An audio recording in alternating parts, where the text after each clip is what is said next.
போது சோகம் கூட சுகமாகும், வாழ்க்கை இன்ப வரமாகும்.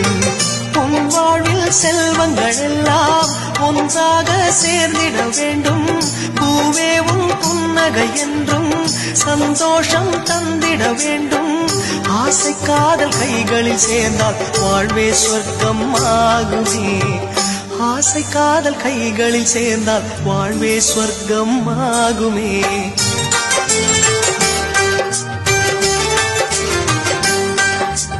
ஆனந்தம் ஆனந்தம் பாடும் மனமாசையின் ஊஞ்சலில் ஆடும்.